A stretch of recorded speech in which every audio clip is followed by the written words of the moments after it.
a leitura da palavra de Deus, leia essa carta do apóstolo João. É tão curtinha, tão fácil, rapidamente você pode ler. É tão profunda, tão cheia de coisas gostosas, que transformam, que mudam completamente a nossa vida. Aproveite, essa semana você tenha a oportunidade de ler outros textos, outros versículos, ou se preferir, fique nesse, leia esse texto todos os dias essa semana, se aprofunde no conhecimento do que está escrito, porque é através de ouvir, através de perceber essas verdades que o medo pode se transformar. Então a primeira coisa é ouvindo. É ouvindo. Como eu disse, aqueles que receberam a visita da parte de Deus, do mensageiro, ouviram uma palavra de Deus. Não temas.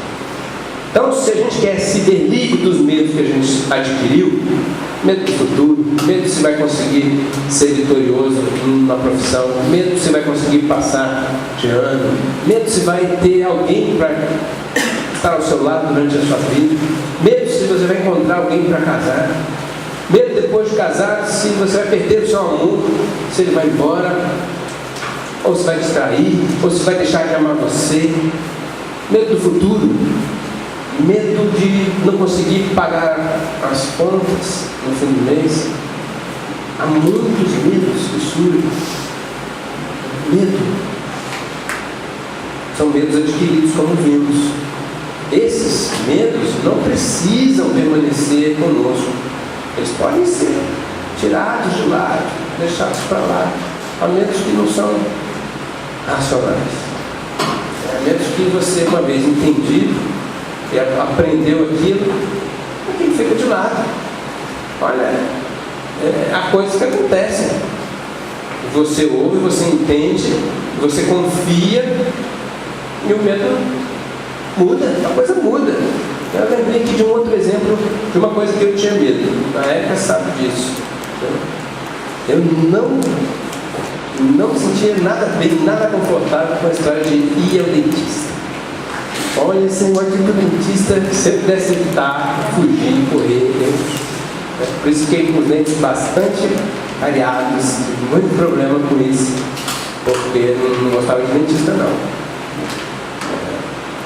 De medo do dentista eu mandei uma vez, eu acho que eu tinha uns 16 anos, eu falei, arranca esse dente, porque eu não quero tratar, não quero canal, não quero ficar vindo. Qual é o jeito mais rápido? Arranca. Deu um trabalho, depois de arrancar esse dente, eu senti a dor mais profunda que eu já senti na minha vida, foi depois tentando implantar, botar esse dente de volta. Isso há uns 4 anos atrás, eu acho, desse tamanho. Então foi uma decisão péssima. Mas morri de medo. Não era nada bom, o barulhinho era infernal, né? E sim, era doído. Mas, sabe o que aconteceu? Depois de um tempo, com outros dentistas, e a forma como eu fui entendendo, a forma como eles trataram, a forma como era administrada a anestesia. Eu sei que encurtar a conversa que hoje, nas últimas vezes que eu tenho ido, eu até adormeço quando estou deitado lá na cadeira do dentista, com barulhinho do motor e com tudo. Não tenho mais medo.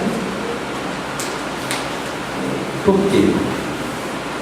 Alguma coisa aconteceu, alguma coisa houve de entendimento, alguma coisa mudou na minha mente com relação àquilo, alguma confiança eu adquiri. Então, para que os medos saiam, a gente tem que enxergar o medo, tem que assumir que ele existe. Então, quando Deus chega e fala, não tenha medo, é porque Ele está vendo que alguém está com medo. Então, a primeira coisa é reconheça essa palavra da parte de Deus.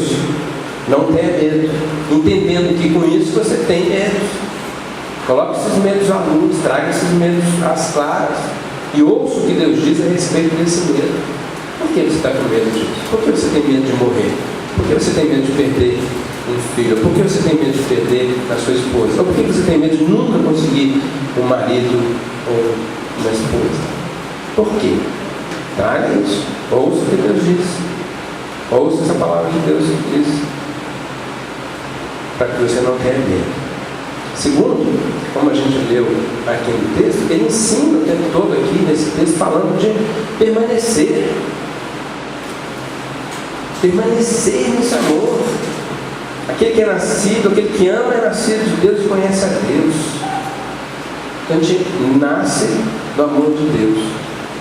Quem ama é nascido de Deus e conhece a Deus. E se eu conheço a Deus, me aproximo dele, ouço o que ele me diz, eu devo continuar fazendo isso. Eu devo permanecer e ir até o fim, caminhando nisso. Ninguém jamais viu Deus, no versículo 12. Se amarmos uns aos outros, Deus permanece em nós. Esse permanecer aqui é o permanecer que tem a ver com a prática. A prática do amor, a prática da palavra de Deus, a prática dessa verdade, é colocar em prática, é permanecer firme naquilo que recebe. E permanecer amando a Deus, ele nos diz aqui que é permanecer amando o nosso irmão. Está aí um segredo, que não é segredo, porque está revelado aqui na palavra, para que a gente ganhe o conhecimento de Deus. E a partir do momento que eu conheço a Deus e ouço o que Ele diz, sabendo quem Ele é, o poder que Ele tem, eu vou aprender a confiar nele, e então os meus medos vão embora. Os meus medos se vão. A gente canta nos cânticos mais gostosos que a gente tem, não é? Ouvir a voz, só de ouvir sua voz, de pronunciar o seu nome, os meus medos se vão. Olha, isso é verdadeiro, porque eu permaneço nele, porque eu conheço e pratico a vontade dele. E a vontade dele é que a gente se ame, como lemos no final desse texto, diz: quem ama a Deus, ama também a seu irmão. Ele nos deu este mandamento. Essa é a permanência.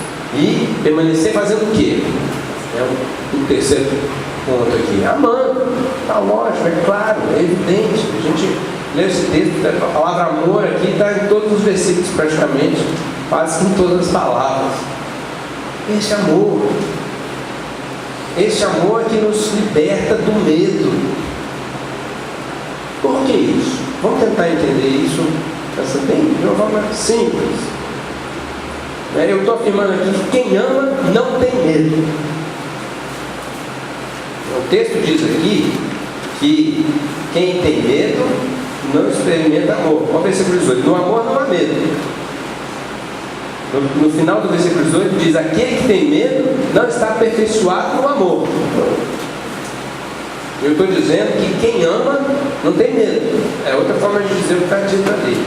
Ou seja, quem é aperfeiçoado no amor não teme. Não teme talvez uma das coisas que mais as pessoas dizem que tem medo, que é o medo de amar. Eu tenho medo de amar. Eu tenho medo de dar o meu coração para outro. Eu tenho medo de confiar e de me entregar completamente aos outros. Integrar que é bonito, né? Isso aqui faz parte do casamento verdadeiro, não é integração, mas antes de integrar, a gente tem que se entregar, né? Abrir, se doar. É isso. Mas há medo nisso. Não sei. Mas o perfeito amor ama. Quem é aperfeiçoado no amor não teme, nem mesmo amar. Jesus teve medo? Uma boa pergunta. Teve medo ou não teve medo?